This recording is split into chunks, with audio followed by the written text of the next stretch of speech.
Então, na semana passada a gente começou a falar sobre a glicólise. A gente viu que esse metabolismo ele é feito no citoplasma celular e tem 10 reações. As 5 primeiras são a fase preparatória e as 5 últimas são a fase de pagamento, em que eu tenho a geração da energia que vai ser utilizada pela célula.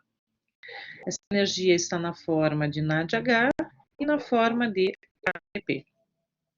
Dentro desse processo metabólico, a gente tem as enzimas alostéricas, que são as enzimas que fazem parte do processo regulador desse metabolismo. E as enzimas alostéricas da glicólise são 3.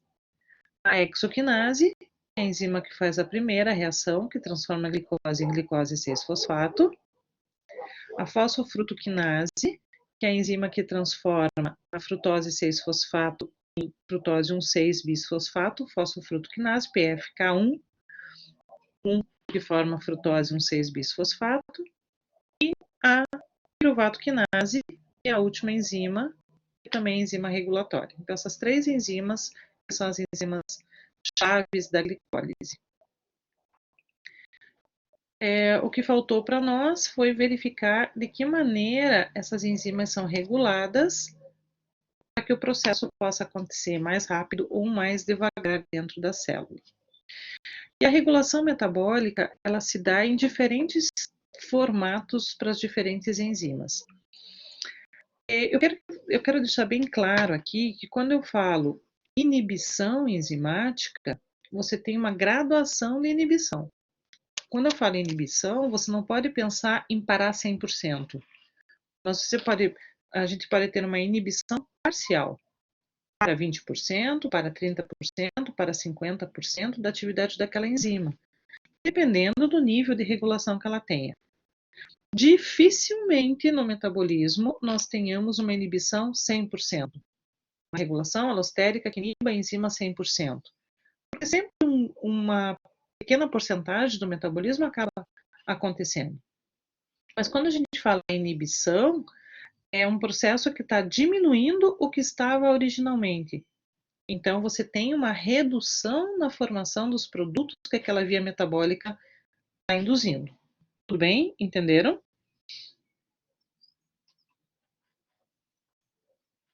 Entendido até aqui? Beleza. A exoquinase, então, é a enzima que catalisa aquela reação da glicose sendo transformada em glicose 6-fosfato. A exoquinase é a enzima que catalisa esta reação aqui. Como que ela é regulada? Ela é regulada pelo produto. Então, quando você tem altas concentrações de glicose 6-fosfato, essa glicose 6-fosfato vai inibir a exoquinase, vou escrever aqui.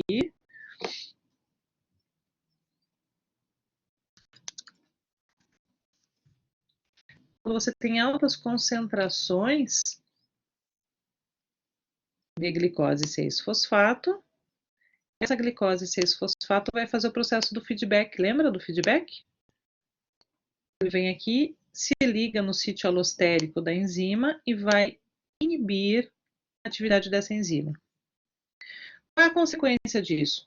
A consequência disso é que eu vou aumentar o nível de glicose intracelular e essa glicose, com esse aumento de glicose intracelular, acontece 2 coisas.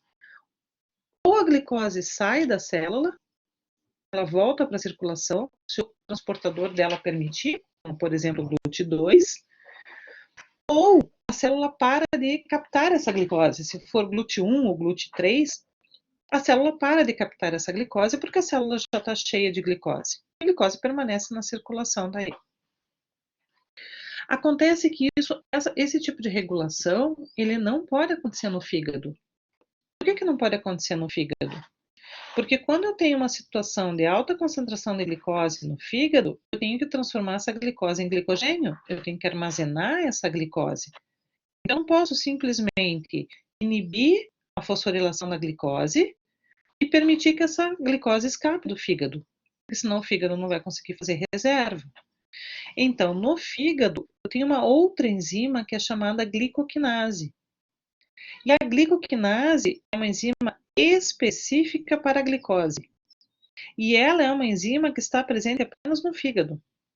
Então, é o fígado que vai ter essa capacidade. Qual que é a diferença entre exoquinase e glicoquinase? A exoquinase tem um baixo km para a glicose. O que isso significa?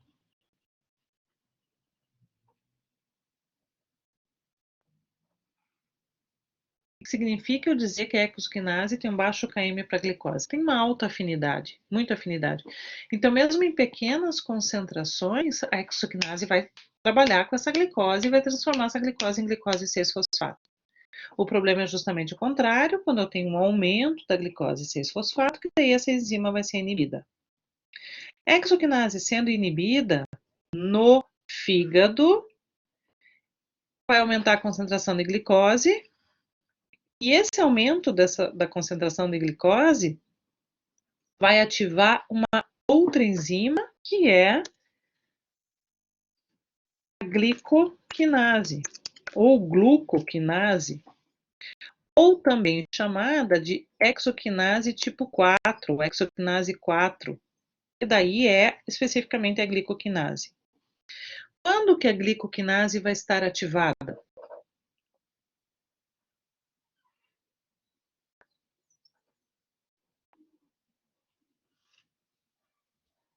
Quando que a glicoquinase vai estar ativada?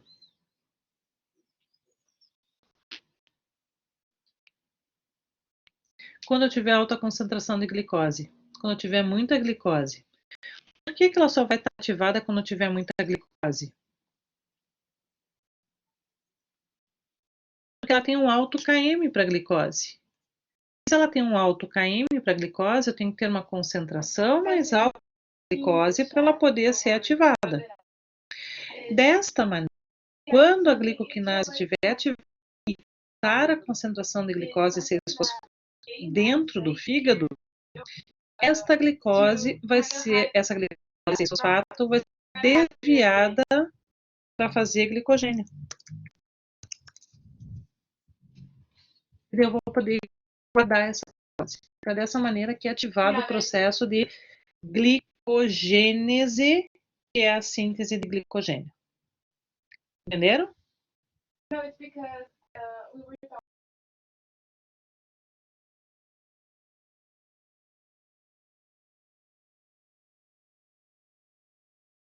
Entenderam essa regulação? Sim? Beleza. Lembrando que ela só acontece no fígado, porque é só no fígado que eu tenho glicoquinase. Tudo bem? A outra enzima regulada na glicólise é a fosfofrutoquinase. Vamos pensar. Sim, Giovana. Quando a glicoquinase estiver ativada, você vai ter também a ativação das enzimas que fazem síntese de glicogênio.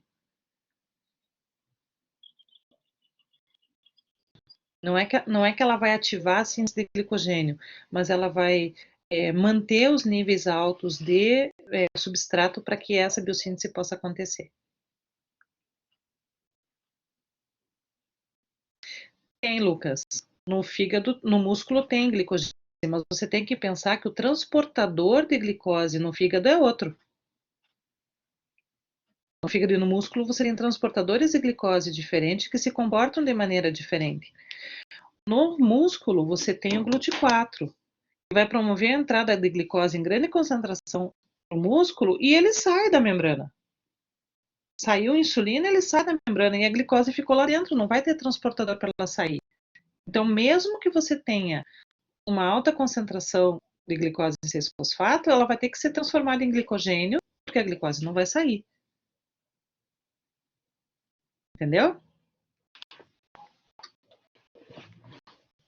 Por isso que assim, é tão interessante você estudar tecido a tecido, porque as coisas são iguais, mas diferentes em cada tecido, de particularidade, a peculiaridade de cada tecido.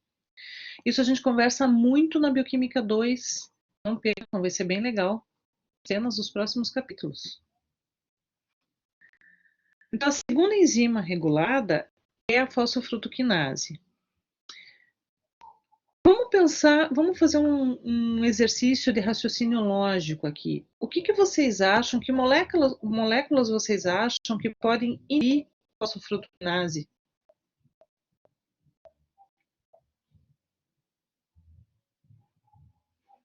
O que vocês acham que pode inibir a fosfofrutoquinase? É só você na função da glicólise. Qual que é a função da glicólise? O que eu quero fazer com a glicólise? Qual que é o objetivo da célula fazer glicólise? Formar ATP, a produção de energia. Então, como que eu vou inibir a fosfofrutoquinase? Como que eu posso inibir a fosfofrutoquinase? Altas concentrações de ATP, altas concentrações de energia. Qual é outra molécula que sinaliza energia para minha célula? Qual é outra molécula que, quando estiver em grande concentração, eu penso, opa, a célula está cheia de energia?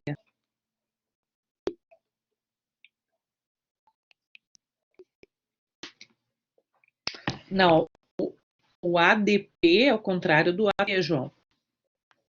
Quando você tem muito ADP, é porque você tem baixo ATP, porque um dá origem ao outro. Quando você tem muito ATP, você tem baixo ADP. Gabriel, o GT é uma molécula muito específica dentro da célula, então dificilmente ela funciona como um efetor alostérico, tá? É o NADH. Então, ATP e NADH normalmente são efetores alostéricos. Então, se você já começou a raciocinar nesse sentido, o que pode inibir fosfofrutoquinase? Desculpe, o que pode ativar fosfofrutoquinase? ADP, que significa, quando você fala pouco ATP, Guilherme, você está falando muito ADP. O AMP também é uma situação muito específica, tá, Vitor? O que pode, de que maneira? Nada demais, nada demais. Então, você começa a raciocinar e você começa a perceber que esses mecanismos começam a ficar muito similares. Eu tenho um X vermelho, quer dizer, inibição, e um triângulo verde, ativação. Esse símbolo ele pode mudar. Você pode ter aqui um sinal de menos. Quando você tem um sinal de menos, também significa inibição. E um sinal de mais significa ativação. Ou você pode ter ainda uma substituição dessa flecha. Essa flecha, ao invés de ficar no estado que está, ela pode ser representada assim, ó, um traço na ponta. Então, esse traço na ponta da flecha, ele significa que essa molécula está inibindo, esta enzima está inibindo essa via metabólica. Às vezes, não tem enzima escrita na flecha, mas é óbvio que tem uma enzima ali. Então, a ativação ou a inibição está se processando na enzima de reação, tá bom? Então, se você usar um raciocínio lógico, você se safa, você se consegue resolver várias situações metabólicas. Então, aqui, você tem uma inibição da enzima por altas concentrações de ATP, e você tem uma ativação da enzima por AMP ou ADP. Por outro lado, quando você tem altas concentrações de frutose 2,6-bisfosfato, você tem bisfosfato, você tem ativação dessa enzima. E quando você tem citrato, você tem inibição dessa enzima, altas concentrações de citrato, inibição dessa enzima, a gente já vai ver a produção do citrato. E uma coisa muito interessante é que a redução de pH também pode inibir essa enzima. O que pode provocar a redução desse pH?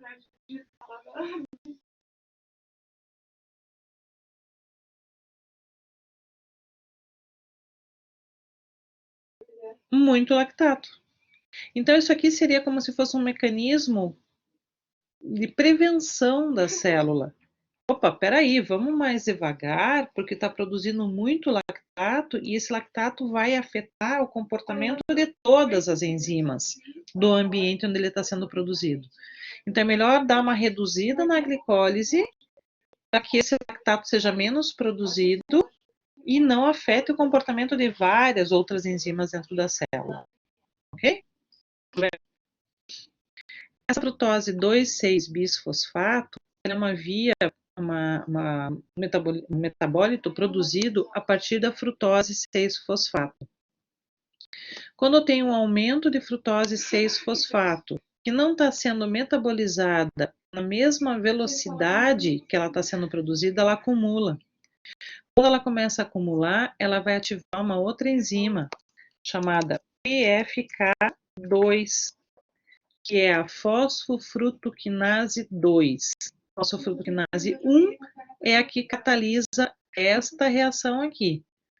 E a PFK2, fosfofrutoquinase 2, é a enzima que vai dar origem à frutose 2,6-bisfosfato, que por sua vez ativa a PFK1, fazendo com que essa reação aconteça mais rapidamente, essa reação principal aconteça mais rapidamente e controle o excesso de frutose 6-fosfato.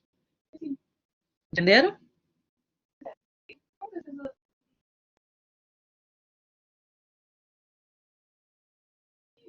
Entenderam esse mecanismo aqui? Da PFK2? A PFK2, eu tenho PFK1 e PFK2.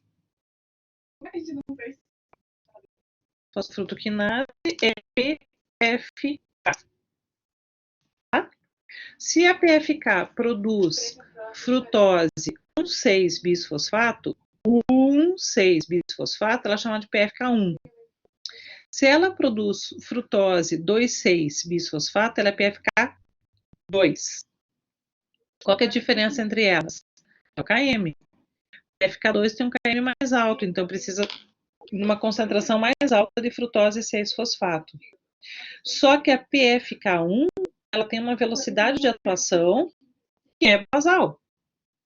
Então, quando você tem uma velocidade da enzima que não está acompanhando a velocidade de formação da frutose 6-fosfato, a frutose 6-fosfato começa a acumular. Frutose 6-fosfato acumulada ativa a PFK2. PFK2 ativa a produção de frutose 2,6-bisfosfato, que por sua vez é ativador alostérico da PFK1. Daí acelera a velocidade da PFK1, ela volta a produzir, ou ela começa a produzir frutose 1,6-bisfosfato em grande quantidade. E dessa maneira você regula, daí você vai reduzir isso aqui, vai reduzir a ação dessa enzima aqui, e a enzima continua agindo, produzindo essa frutose 1,6-bisfosfato. E a frutose 1,6-fosfato segue adiante na glicólise. Tá? Entendeu agora, Lorena? Esta reação aqui é a reação que a gente diz que é a fase de comprometimento da glicólise. Uma vez que eu tenha formado frutose 1,6-bisfosfato, essa reação vai para frente e vai completar a glicólise. Porque aqui, ó, não necessariamente quando eu transformo glicose em glicose 6-fosfato,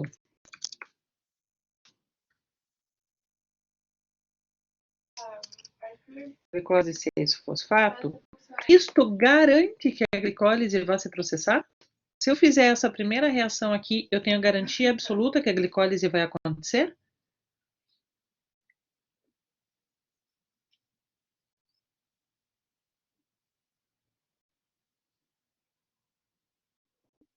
Se eu transformar a glicose em glicose 6-fosfato, você me garante que a glicólise vai acontecer?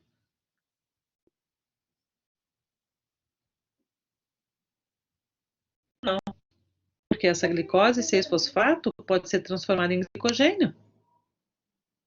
Você não tem garantia que a glicólise vá se processar porque você gerou glicose 6-fosfato. Aqui não, aqui é diferente. Se você gera a frutose 1,6-bisfosfato, não tem mais para onde ir essa molécula além da via glicolítica. Então, gerou frutose 1,6-bisfosfato, a glicólise segue adiante. A glicólise vai para frente. Por isso que a gente diz que esse aqui é o passo de comprometimento da via da glicólise. Tá? Entenderam?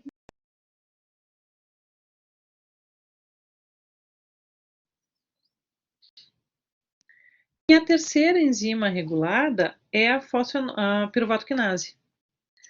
Piruvato quinase é a enzima que transforma fosfenol piruvato em piruvato. Quem vai ativar essa enzima? Frutose 1,6-bisfosfato, essa aqui mesmo, que é um intermediário da glicólise. Ela é gerada lá em cima, ela desce lá na última reação para acelerar. E, vamos rápido que você não está acompanhando a minha produção. Então, estimula a piruvato quinase e aumenta a produção de piruvato. Por outro lado, ATP, molécula energética, inibe a enzima, e acetil-CoA, que é um outro intermediário metabólico, também inibe essa enzima. Agora, da onde pode vir glicose para a gente fazer glicólise?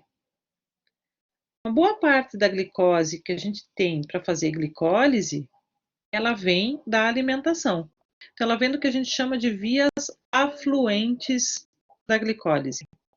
Eu posso comer lactose, eu posso comer sacarose, eu posso comer amido, eu posso ter glicogênio no meu corpo. E o que vai acontecer com essas moléculas? Quando eu como o amido, ou quando eu como o glicogênio, o amido ele vai ser degradado e ele vai gerar glicose.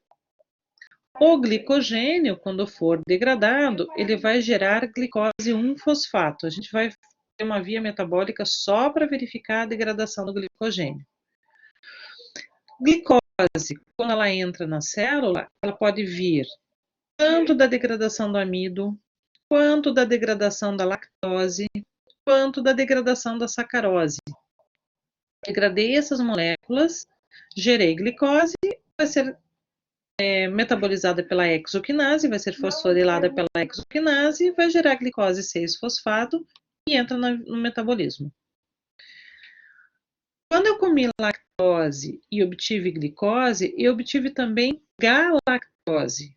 O que acontece com a galactose que entra na célula? Essa galactose ela vai ser transformada em glicose.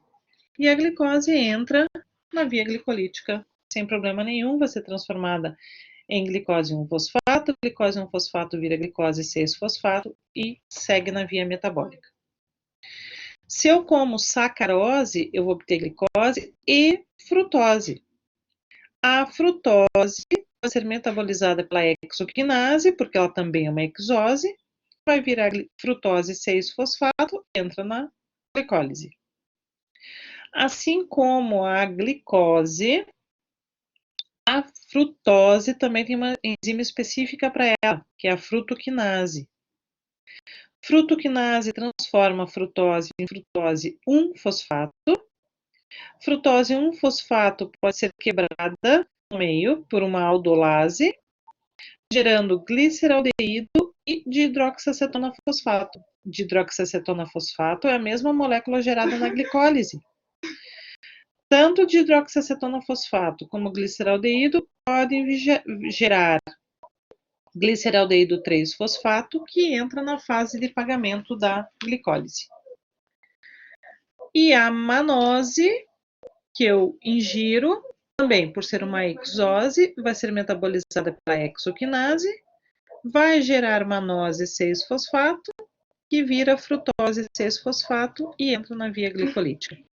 Então, qualquer monossacarídeo que a gente ingira, ele acaba sendo desembocado, ele acaba desembocando na glicólise. Certo? E eu não tenho problema nenhum para metabolizar qualquer aminoácido, qualquer exose que eu faça ingestão. Ok? Tudo bem? Dúvidas, perguntas com relação à glicólise?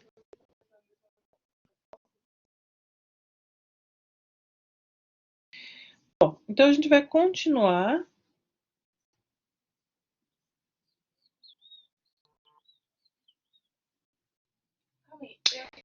É ativação alostérica, Giovana. Quando você tem uma produção de frutose 6-fosfato, você tem que ver que essa frutose 6-fosfato, ela não surgiu do nada, né? A frutose 6-fosfato, ela veio metabolizada da glicose 6-fosfato.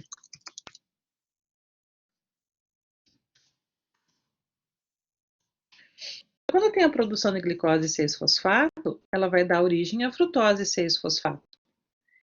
E essa frutose 6-fosfato, ela deve ser convertida em frutose 1,6-bisfosfato. Então, se eu tenho bastante glicose 6-fosfato aqui, essa reação ela vai ser acelerada. E se essa aceleração não for combinada com uma aceleração desta reação, essa molécula aqui começa a acumular. Entendeu? Porque a velocidade de formação desse composto está sendo maior do que a sua utilização. Então, ele começa a acumular. Quando esse composto começa a acumular, ele vai ativar uma outra enzima aqui, que é a PFK2, que vai gerar frutose 2,6-bisfosfato, que tem como função ativar a PFK1 para que a velocidade da formação da frutose 6-fosfato se iguale ao seu consumo. Entendeu? Essa é o efeito, essa é a função da PFK2 e da frutose 2,6-bisfosfato. Beleza? Bom, a gente viu que durante esse processo da glicólise, existe um ponto-chave desse metabolismo, que é a reoxidação do NAD. Eu preciso reoxidar o NAD para que a glicólise não pare. Para que eu tenha o tempo todo a glicólise acontecendo, fornecendo esse NAD aqui, ó, para que essa reação na fase de pagamento possa acontecer. Então, toda vez que eu gerar o NADH, esse NADH ele vai ter que ser, de alguma maneira, reoxidado, ele vai ter que voltar a ser NAD+, para poder realimentar essa reação aqui. Uma vez que eu tenho quantidades limitadas dessas moléculas dentro da célula. E como que eu posso reoxidar esse NAD? Eu posso reoxidar esse NAD de duas maneiras. Eu posso reoxidar esse NAD anaerobicamente, que é a fermentação lática no nosso organismo, ou pelo processo aeróbico dependente de mitocôndria.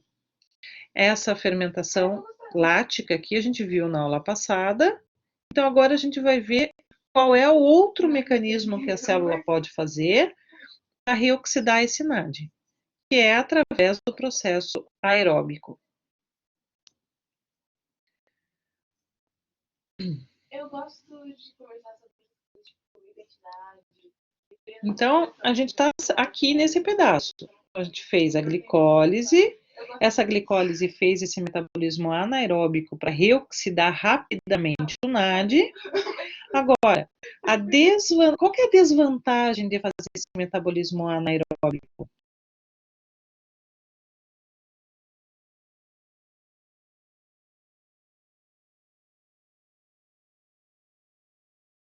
A vantagem de fazer esse metabolismo anaeróbico?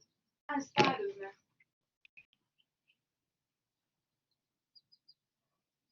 É rápido. Exatamente. Então, se eu preciso desse ATP rápido, vou fazer o anaeróbico. Só que ele não é muito vantajoso para a célula, então a célula não vai fazer esse metabolismo por muito tempo. 2, 3 minutos é o suficiente para fazer esse metabolismo. É que a célula vai aceitar ficar fazendo esse metabolismo anaeróbico. Bom, Se ela não aceita ficar muito tempo fazendo esse metabolismo anaeróbico, então ela tem que ter um metabolismo mais eficiente para a produção de energia, que é o aeróbico. Desculpe, desconfigurou aqui, mas aqui está escrito condição aeróbica. Então, nessa condição aeróbica, ela é dependente de mitocôndria. Eu preciso ter mitocôndria. Esse piruvato ele vai ser encaminhado para o interior da mitocôndria e dentro da mitocôndria esse piruvato vai ser convertido em uma molécula chamada acetil-CoA. Esse acetil-CoA vai entrar numa via metabólica chamada ciclo dos ácidos tricarboxílicos. E quando isso acontecer, os carbonos da glicose vão ser eliminados na forma de CO2. Então, o elo de ligação entre a glicólise e o ciclo dos ácidos tricarboxílicos, ou o ciclo de Krebs, é a transformação do piruvato para acetil-CoA. Ah, meu Deus, aqui desconfigurou. Então, o ciclo dos ácidos tricarboxílicos, ele é o famoso ciclo de Krebs, ou ciclo do ácido cítrico. Só que para eu poder desenvolver o ciclo de Krebs, eu preciso da molécula chamada acetil-CoA. Para ligar o piruvato ao acetil-CoA, tem essa reação aqui, que é a reação catalisada pelo complexo enzimático piruvato desidrogenase. A piruvato desidrogenase é um complexo de 3 enzimas e ela catalisa a conversão de piruvato em acetil-CoA. Para ela conseguir fazer essa conversão, ela precisa de 5 coenzimas. Vitamina B1, que é chamada de tiamina, vitamina B2, para dar origem à riboflavina, vitamina B3, para dar origem à niacina, vitamina B5, que é o ácido pantotênico, para fazer o pantotenato, e o lipoato. Então, ela precisa dessas 5 coenzimas para conseguir transformar piruvato em acetil-CoA. Como que acontece essa reação? O piruvato, que é essa molécula que tem 3 carbonos, vai ser reduzido e vai ganhar essa molécula de coenzima A. Essa coenzima A vai se ligar aqui, nesse grupamento carboxílico. Só que, na verdade, não é bem nesse grupamento. Esse grupamento carboxílico ele vai eliminado, vai gerar um outro grupamento carboxílico aqui que vai ligar com a coenzima A. Nessa metabolização aqui, ocorre a liberação de elétrons. E esses elétrons vão ser captados pelo NAD+, e vai virar NADH.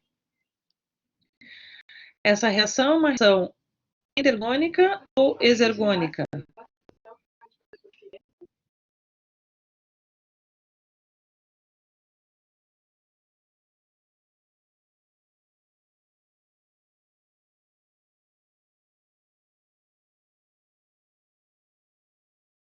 Liberadora de energia ou captadora de energia?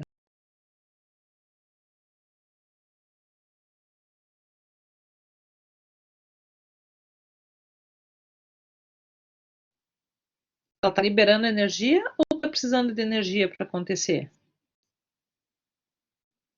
Ela está liberando energia. Como que você sabe que ela está liberando energia?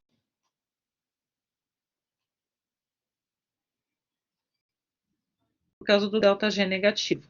Então, você olhando o ΔG, você percebe que é uma liberação, está liberando energia. Que tipo de reação é essa aqui? Uma descarboxilação oxidativa. Quando você pensa em oxidativa, que molécula você pensa? Você pensa em oxidação, reação oxidativa, que molécula você pensa que está envolvida? Não. É o primeiro erro que vocês têm que eliminar da cabeça de vocês. Oxidativo se refere a oxidorredução. Não, transferência de elétrons. Toda vez que você tiver uma reação oxidativa, alguém está perdendo elétron e alguém está ganhando elétron. Tá? Não tem participação de oxigênio. Olha aqui, ó, eu não tenho oxigênio participando aqui, porque quando você pensa em oxigênio, você pensa no O2, aquilo que você está inspirando, e não é. Então, você pode ter participação do oxigênio aqui, mas é porque ele está doando elétrons, porque tem envolvimento de elétrons. E uma descarboxilação é porque você está tirando uma carboxila. E toda vez que você tirar uma carboxila do composto, esta carboxila vai dar origem ao CO2. Ó, CO2. Então, a descarboxilação vai dar origem ao CO2. Ok? Só que esse CO2 normalmente não está na forma de CO2 na nossa célula. Esse CO2 está sob que forma na nossa célula? Foi no dia 6.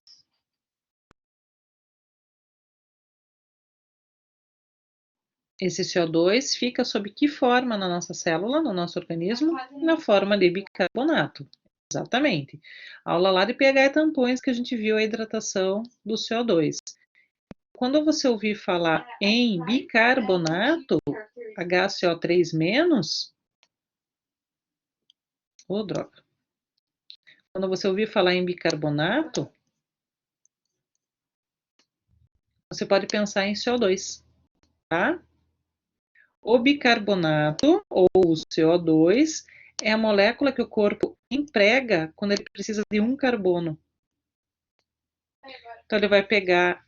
Por isso que algumas reações você vê bicarbonato, algumas reações você vê CO2. Porque, na verdade, ele é a mesma coisa. Um dá origem ao outro, tá? Então, esse complexo da piruvato desidrogenase, ele vai agir desta maneira aqui, ó. Eu tenho 3 enzimas numa só. Por isso que é um complexo enzimático da piruvato desidrogenase. Então, o piruvato vai se associar à primeira porção enzimática, que apresenta TPP, tiamina pirofosfato, como coenzima, que veio da vitamina B1. E é aqui que acontece a descarboxilação.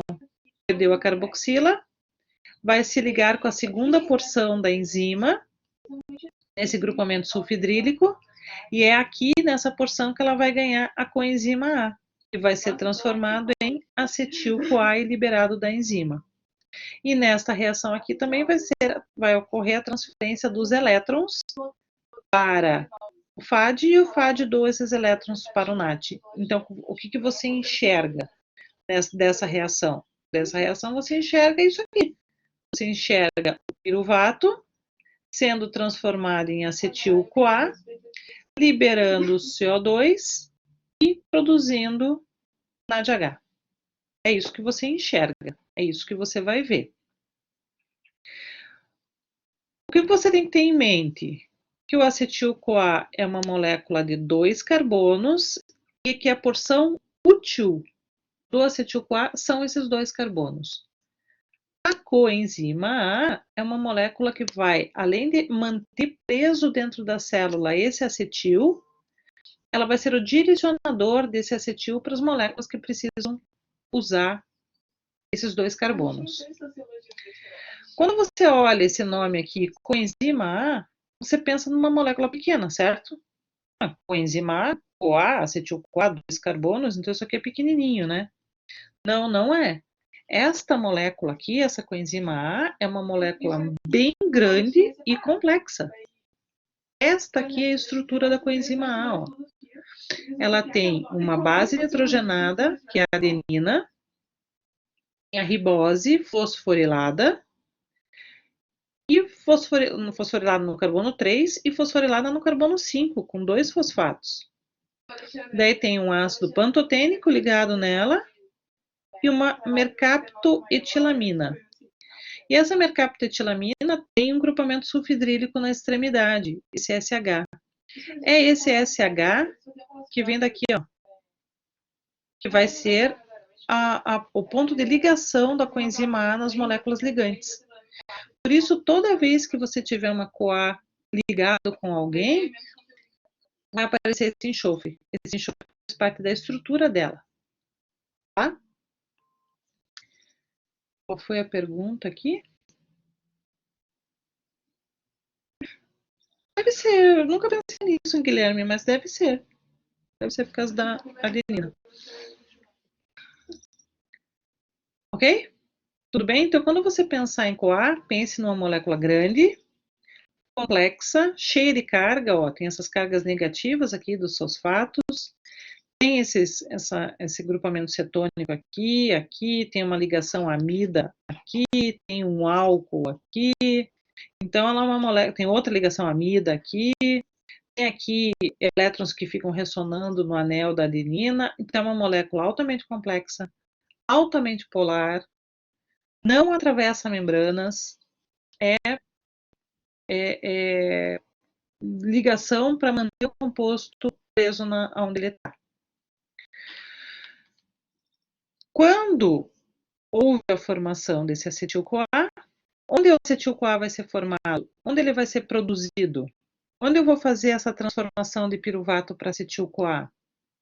Em que local da célula? Na matriz mitocondrial, dentro da mitocôndria.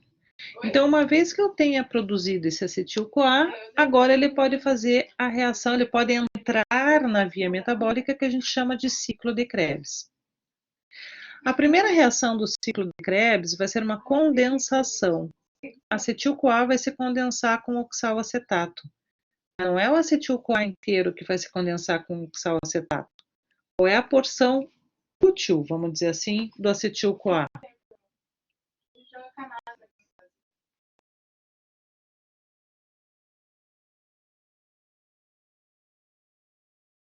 Qual que é a porção útil? São os dois carbonos, ou seja, o acetil. Então, quando o acetil-CoA for condensado com oxalacetato, nessa reação aqui, o CoA sai, o CoA vai ser eliminado, vai ser deslocado da molécula, e o oxalacetato vai reagir só com os dois carbonos, gerando um composto chamado citrato. Na verdade, o composto que ele gera é o ácido cítrico, só que devido ao pK do ácido cítrico e o pH do organismo, ele vai dissociar e ficar na forma de citrato. Por isso que esse ciclo também pode ser chamado de ciclo do ácido cítrico, porque a primeira molécula formada é o citrato. Quem faz isso é a enzima chamada citrato sintase. Citrato vai ser convertido em isocitrato, e o isocitrato, por ação da enzima isocitrato desidrogenase, vai gerar alfa-cetoglutarato. Peraí, desidrogenase. Desidrogenase está fazendo o quê? O que uma desidrogenase faz? Tira hidrogênio. O hidrogênio traz com ele o quê? Elétron. Quais são as coenzimas transportadoras de elétrons? NAD e FAD. Então, toda vez que eu tiver uma desidrogenase atuando, eu tenho que ter ou NAD ou FAD associado a ela. Se você tiver que chutar um dos dois, chuta NAD, que é o que tem mais. Nesta reação, a isocitrato desidrogenase vai tirar hidrogênios do isocitrato e vai dar para o NAD, gerando NADH. Ao mesmo tempo, ocorre uma outra descarboxilação oxidativa. Ó. De novo, descarboxilação oxidativa. Estou tirando carboxila e estou tirando elétrons. A carboxila vai gerar CO2 e o elétron vai ser dado para o NAD ou para o FAD, aqui no caso vai ser dado para o NAD. Tá vendo? As coisas acontecem sempre iguais, sempre no mesmo padrão. Desidrogenase está atuando aqui, desidrogenase está atuando aqui, desidrogenase está atuando aqui. O que vai acontecer com o alfa-cetoglutarato?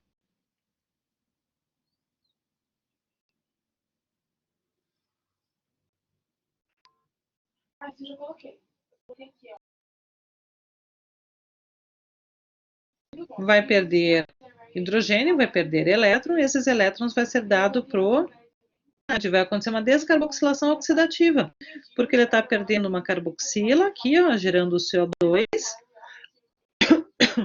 perdendo hidrogênio, elétron, que vai ser dado para o NADH, gerando succinil-CoA. Esses compostos aqui, citrato, isocitrato e alfa-cetoglutarato, olha a estrutura deles aqui, ó. Olha o citrato aqui, ó. Tá vendo que ele tem 3 carboxilas? Tá vendo o isocitrato aqui, ó? 3 carboxilas? Esses compostos aqui de 3 carboxilas é que dão o nome de ciclo dos ácidos tricarboxílicos.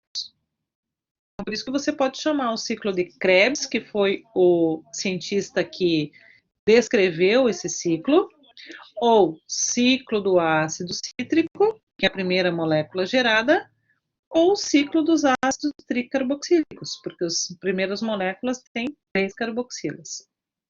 Tá? O alfa-cetoglutarato vai ser transformado em succinil-CoA. O succinil-CoA ele vai ser transformado em succinato. Essa transformação de succinil-CoA para succinato, ele libera uma quantidade de energia grande o suficiente para transformar GDP em GTP. Sim, Ana Beatriz. É a base conjugada. O citrato é a base conjugada do ácido cítrico. Então, o succinil-CoA, quando ele vira succinato, ele libera energia suficiente para gerar um GTP. Então, o GDP vai virar GTP. Acontece que o GTP ele é facilmente convertido em ATP. Então, eu posso transformar GTP, a célula transforma GTP em ATP facilmente. Portanto, nessa reação aqui, normalmente a gente diz que é formada uma molécula de ATP, tá? Então, vocês vão ver em vários livros, é formado ATP no ciclo de Krebs, por mais que, na verdade, seja um GTP. Succinato vai virar fumarato, e aqui eu quero que vocês gravem o nome desta enzima aqui, succinato desidrogenase. Vocês já perceberam? American Academy, a gente chega primeiro de universidade.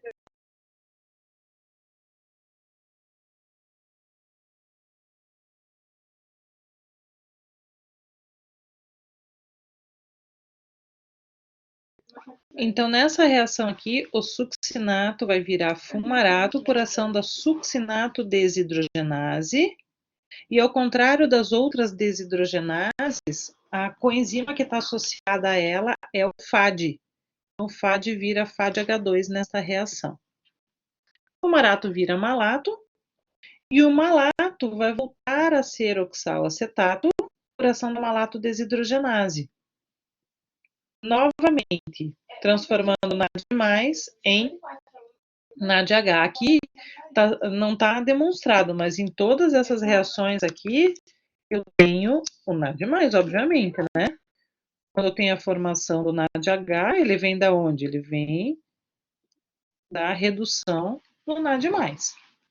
Tá bom? Então, se eu olhar friamente para o ciclo de Krebs, o que aconteceu? Eu parti do oxalacetato e voltei para o oxalacetato. O iniciador do ciclo é o oxalacetato, quando ele faz a condensação com acetil-CoA. Então, essa reação aqui, a gente diz que é o inicial do ciclo de Krebs. Então, se ele começa por aqui, ele dá a volta inteira.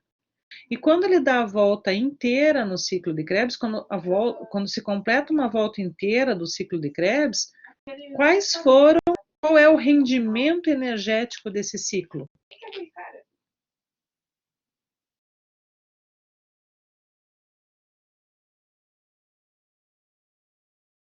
O que foi formado no ciclo de Krebs? Um ATP,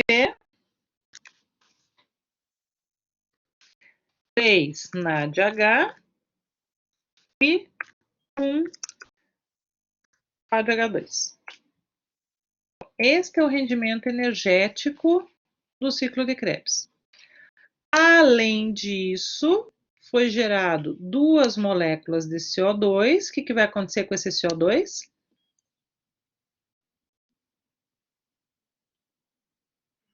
Vai virar bicarbonato. E o que vai acontecer com esse bicarbonato?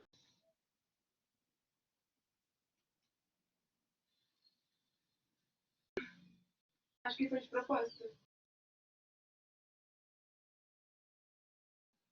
O que vai acontecer com esse bicarbonato? Ele vai funcionar como tampão, mas qual vai ser o conteúdo dele?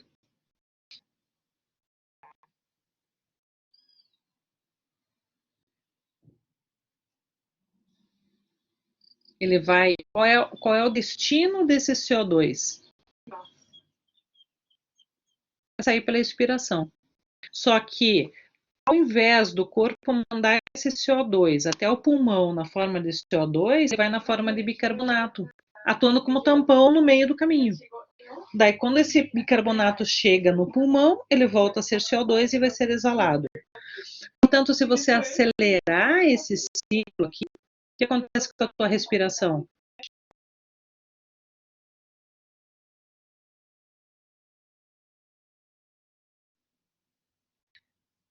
Acelera a sua respiração para você eliminar esse CO2 que está sendo produzido aqui. Além de ter que puxar o oxigênio para você poder produzir, fazer o metabolismo aeróbico, que a gente vai ver depois. Tudo bem? Entenderam aqui? Vai tocar o telefone. Desculpem, gente.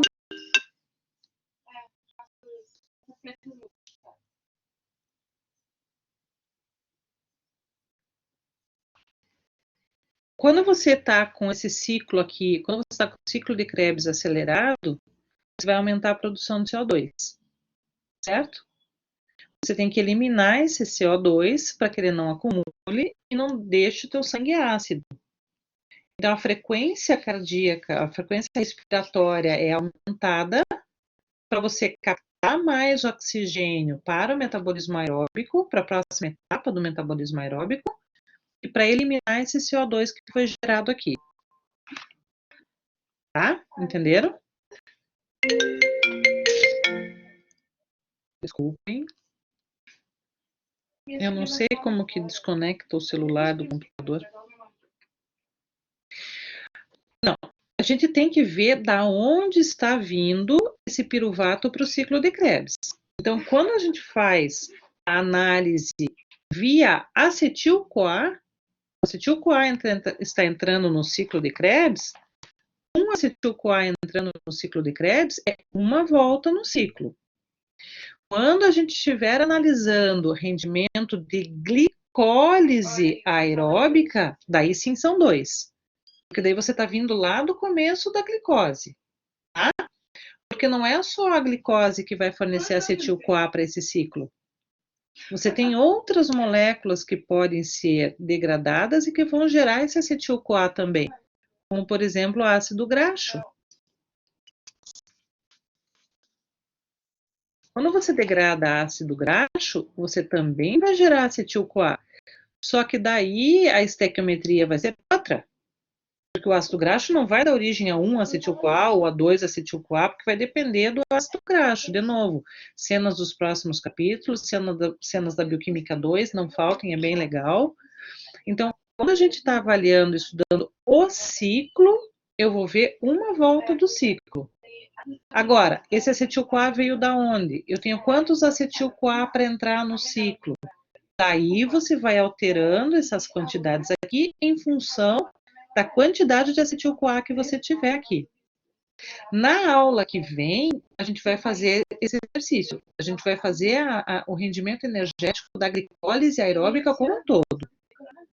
Entenderam?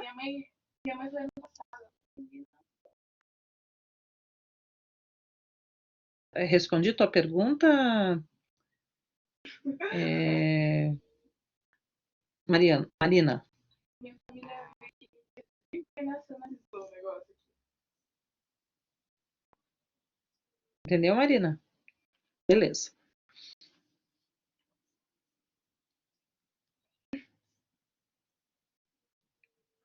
Agora me digam, qual é a função do ciclo de Krebs?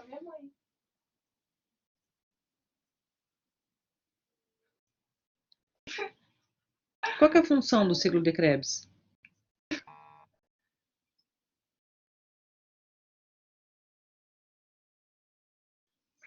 Eu vou contar para vocês por que está assim meio confuso hoje o dia, sabe? Porque hoje é aniversário da minha filha. Então, por isso que está assim meio barulhento o dia hoje aqui.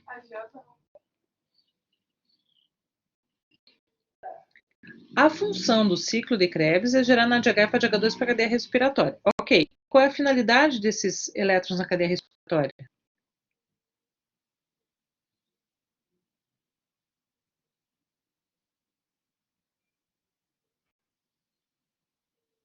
Produção de energia.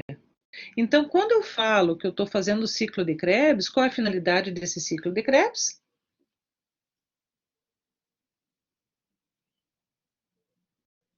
Gerar energia, produzir energia. Bom, se o ciclo de Krebs é produtor de energia, quando que ele vai ter que girar mais rápido?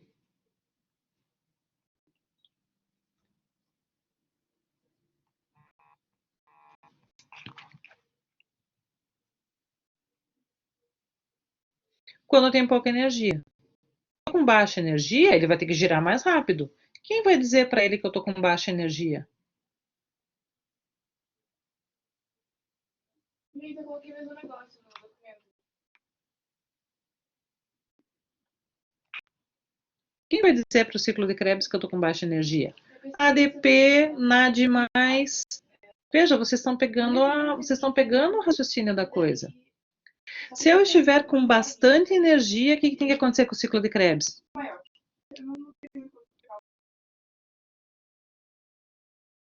Vai ter que desacelerar, vai ter que diminuir, vai ter que reduzir. De novo, essa redução, essa desaceleração, essa inibição, ela é 100%? Não, e não pode ser. Eu não posso ter uma redução 100% nesse ciclo. Por quê? Qual é o metabolismo que mantém o meu estado basal de produção de energia?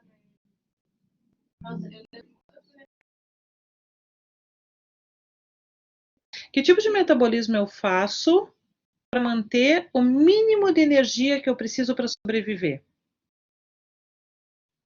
Aeróbico. Se eu faço metabolismo aeróbico, o ciclo de Krebs ele tem que estar funcionando o tempo todo. Não, não é o anaeróbico, gente. Não é o anaeróbico. O que é um estado basal de energia? Vocês sabem o que é o estado basal de energia?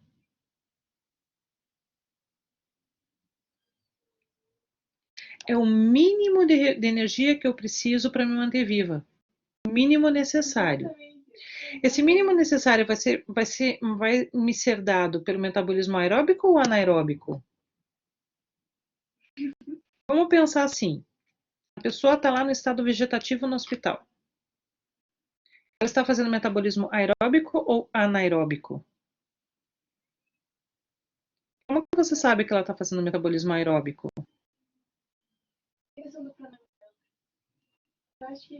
Porque ela não para de respirar, e se ela parar de respirar, o que acontece com ela? Eu acho que faz sentido. Morre. A língua portuguesa. Morre. Se o metabolismo anaeróbico fosse suficiente para mantê-la viva, ela não precisava ficar em respirador, ela não precisava ter fornecimento de oxigênio. Mas como o nosso metabolismo basal é mantido pelo metabolismo aeróbico, eu tenho que estar respirando o tempo todo. Porque eu tenho que funcionar todo esse metabolismo aeróbico que vai glicólise, ciclo de Krebs, que é a aula de hoje, e cadeia respiratória, que é a aula da semana que vem. Tá? Então, eu preciso de oxigênio o tempo todo para manter esse ciclo. Apesar, olha, eu não uso oxigênio nesse ciclo, tá? Em nenhum momento eu coloquei oxigênio aqui. Mas, indiretamente, ele vai precisar do oxigênio por causa desses NADH e FADH2 que estão sendo gerados aqui. Então, é uma necessidade indireta de oxigênio, tanto aqui no ciclo de Krebs, quanto na porção da glicólise. Porque a glicólise em si não gasta oxigênio. O ciclo de Krebs em si não gasta oxigênio. Mas eles são dependentes da cadeia respiratória por causa da reoxidação de NAD. Tá? Entenderam?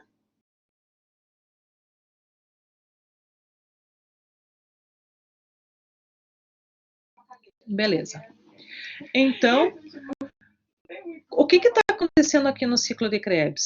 Eu estou quebrando os carbonos do acetil, só que dei os oxigênio diretamente no metabolismo energético, Ana. Só. Então, o que eu estou fazendo no ciclo de Krebs? Eu estou quebrando os dois carbonos do acetil e guardando essa energia dessa quebra nos NADHs, no ATP e no FADH2 gerado.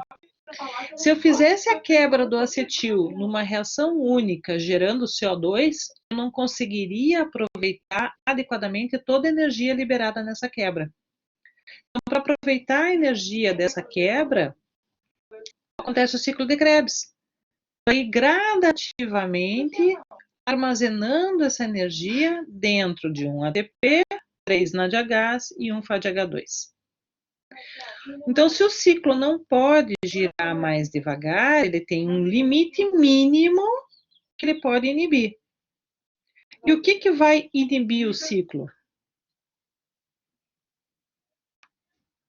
O que vai fazer com que o ciclo ande mais devagar?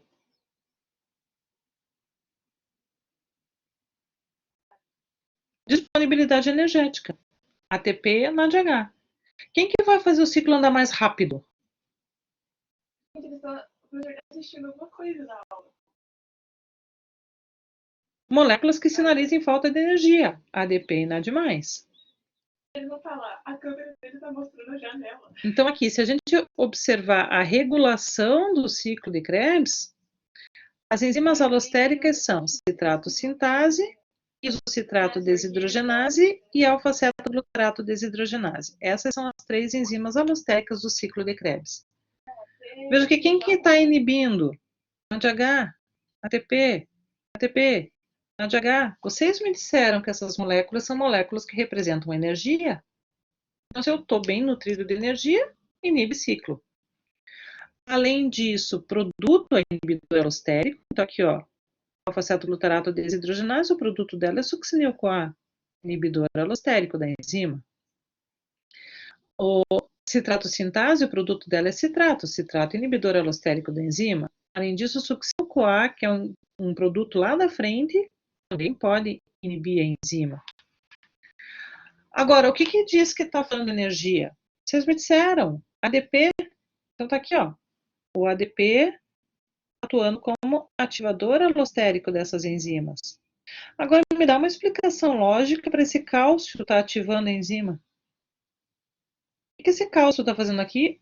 Como ativador alostérico de isocitrato desidrogenase e ativador alostérico da alfa-cetoglutarato desidrogenase.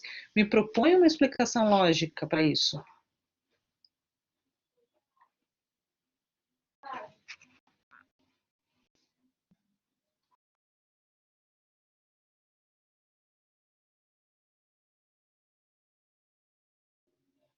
Em que processo metabólico? Boa, Ana Beatriz. Boa, isso mesmo. Quando você está, não só por causa da calmodulina, mas quando você está fazendo a contração muscular, você vai ter um aumento da liberação de cálcio dentro da célula. Quando você precisa fazer contração muscular e precisa mandar glicose para circulação, você vai ter uma descarga de cálcio dentro do fígado e isso vai ativar processos catabólicos para a produção de energia. Então, você está precisando de girar esse ciclo mais rápido para aumentar a produção energética. Então, veja, você às vezes não precisa decorar, né, as coisas, mas você usar o teu raciocínio. Começar a pensar, botar esses neurônios para fazer sinapses e interpretar o que está acontecendo. Ok? Bom, Esse ciclo de Krebs, ele é chamado de via anfibólica e utiliza reações anaperóticas para controlá-lo. O que é uma via anfibólica? O que é uma via anfibólica? O que significa anfi? Então, eu tava com dificuldade de escrever. Anfi significa 2. Lembra do anfíbio? 2. Exatamente. O ciclo de Krebs ele pode funcionar como catabolismo e como anabolismo. Quando você vê o ciclo de Krebs participando da degradação da glicose, ele está participando de uma via catabólica. Quando você vê o ciclo de Krebs atuando na degradação de ácido graxo, ele está participando como uma via catabólica. Mas acontece que eu posso desviar intermediários do ciclo, eu posso tirar intermediários do ciclo para sintetizar outras coisas. Eu posso fazer o citrato sair do ciclo de Krebs para gerar ácido graxo. Eu posso fazer o alfa-cetoglutarato sair do ciclo de Krebs para gerar glutamato. O que é glutamato?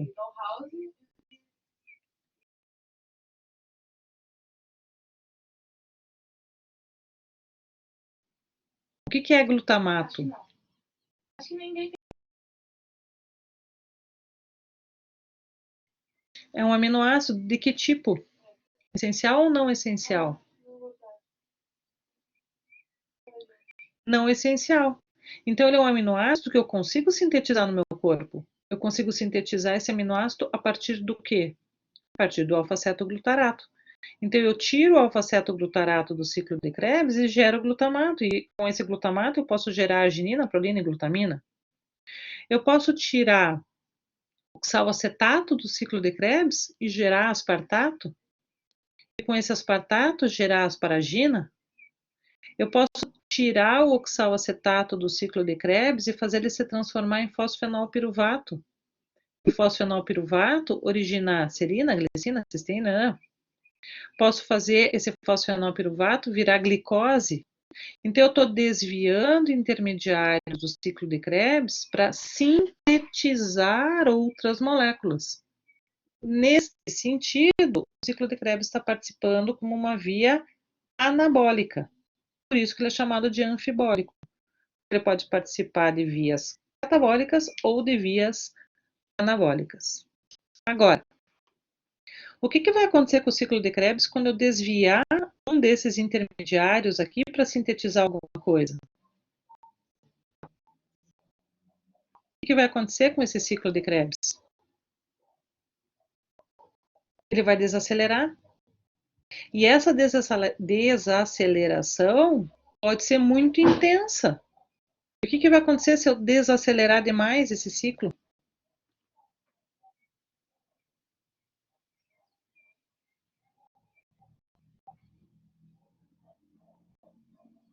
Não vou formar energia suficiente. Eu vou comprometer a produção basal de energia e eu posso até levar o organismo à morte. Então, como o organismo faz isso rotineiramente e frequentemente, eu tenho que ter condição de repor intermediários do ciclo de Krebs para que ele não pare ou porque a velocidade dele não fique incompatível com as necessidades que eu tenho. E essas reações que vão produzir novos intermediários do ciclo de Krebs são chamadas de reações anapleróticas. Essas aqui. Anapleros vem do grego e significa preencher de novo. Então, eu vou fazer, imagine que eu tirei o alfa-cetoglutarato daqui para gerar glutamato. Eu posso pegar o piruvato, ação de uma enzima chamada piruvato carboxilase e fazer o piruvato virar direto oxaloacetato. Quando eu faço o piruvato virar oxaloacetato, eu estou repondo os níveis dos intermediários do ciclo, porque como ele é um ciclo, se eu tiro o alfa-cetoglutarato, eu vou comprometer a formação do oxaloacetato, certo? Eu vou diminuir a formação do oxaloacetato. Então, quando eu transformo o piruvato direto em oxalacetato, eu reponho os níveis desse intermediário, e acaba repondo os níveis do alfa-cetoglutarato que foi desviado para fazer o glutamato. Então, esse aqui é um exemplo de reação anaplerótica. Outro exemplo de reação anaplerótica. O próprio fosfenol piruvato pode ser transformado diretamente em oxalacetato. Quando eu retiro intermediários, Guilherme, do ciclo para sintetizar alguma coisa, por exemplo, tirei alfa-cetoglutarato para sintetizar glutamato. E essa reação acontece bastante no nosso organismo. Eu vou comprometer a velocidade do ciclo, certo?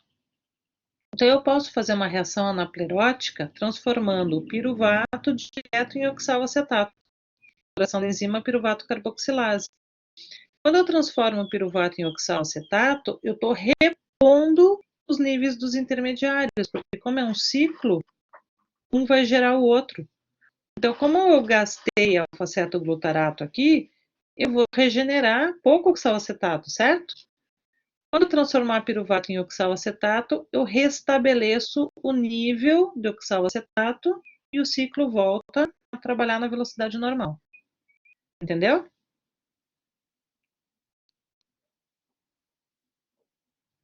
Entendeu, Guilherme?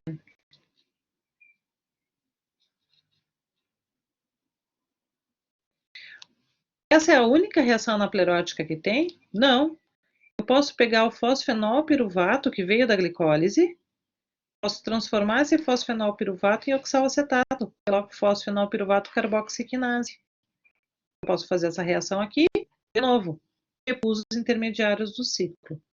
O que eu não posso fazer é tirar o oxalacetato para gerar fosfenol piruvato e transformar o fosfenol piruvato em oxalacetato. Daí isso não dá para fazer, porque isso fica um ciclo fútil. Mas se eu estou tirando o oxalacetato para gerar fosfenol piruvato, eu posso fazer aqui, ó. Eu posso quebrar o glutamato para gerar alfa-cetoglutarato. Isso é uma reação anaplerótica. Eu posso degradar aspartato para gerar oxalacetato. Isso também é uma reação anaplerótica. Agora, se eu estou quebrando, se eu estou usando o alfa-cetoglutarato para sintetizar glutamato, eu não vou degradar glutamato para gerar alfa-cetoglutarato. Estão entendendo?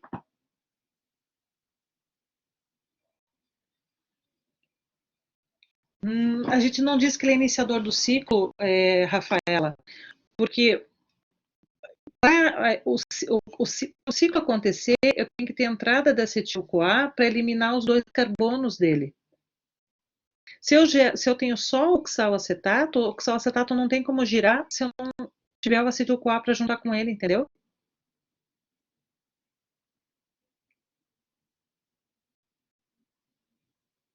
Porque assim, qual é a função do ciclo?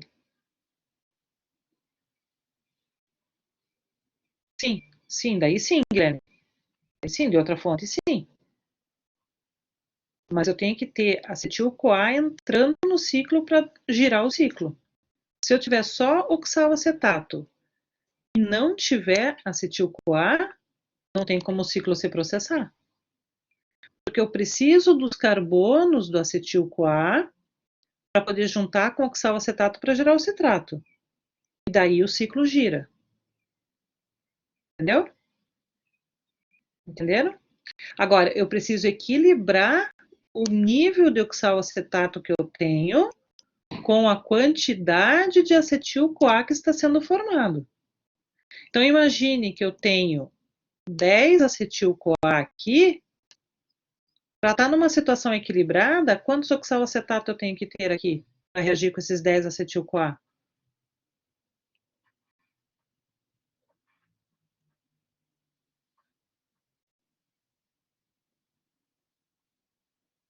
Quantos oxalacetato eu tenho que ter para reagir com esses 10 oxalacetato? Estou precisando de energia. O que vai acontecer com a glicólise?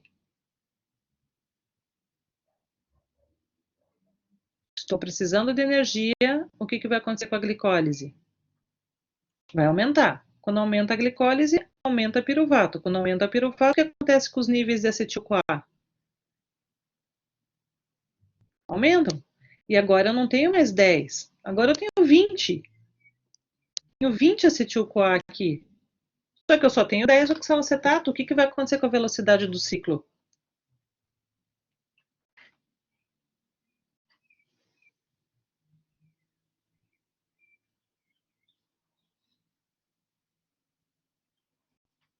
Não vai mudar. Vai ser um gargalo. Não, Gabriel, não vai mudar. Vai ser um gargalo. Porque eu só tenho 10 oxalacetato. Só tenho 10 oxalacetato. Como que eu faço para aumentar a velocidade do ciclo? Agora sim, vai tentar compensar. Eu tenho que aumentar esse oxalacetato. Como que eu posso aumentar os níveis do oxalacetato?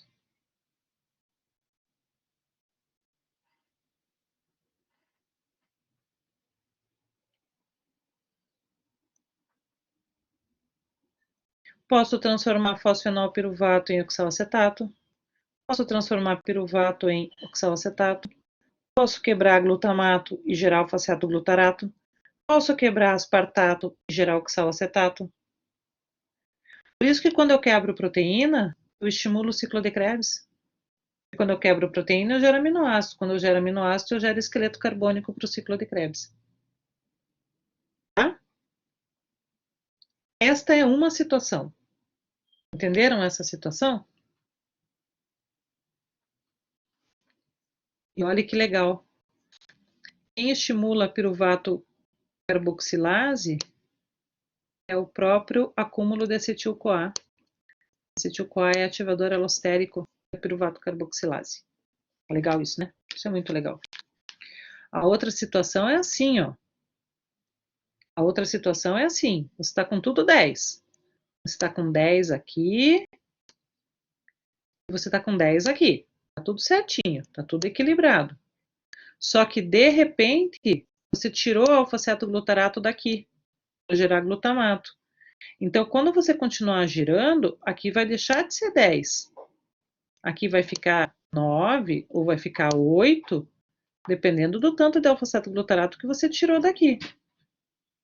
Quando você tá vendo que você vai diminuir a velocidade do ciclo, porque você consumiu intermediário aqui, aí o ciclo vai rodar mais devagar. Se o ciclo está rodando mais devagar aqui, porque você consumiu intermediário para fazer aminoácido, o que vai acontecer com a tua velocidade energética, com a tua produção energética? Vai cair. Então você tem que aumentar os níveis de seu oxalacetato para continuar reagindo com os 10 acetil-CoA que tinha. Daí você pode fazer qualquer reação anaplerótica de novo. Transformar piruvato em oxalacetato, fosfenolpiruvato em oxalacetato ou aspartato em oxalacetato, piruvato em malato. Daí vai depender do que tiver mais à mão no metabolismo. Tudo bem? Entenderam?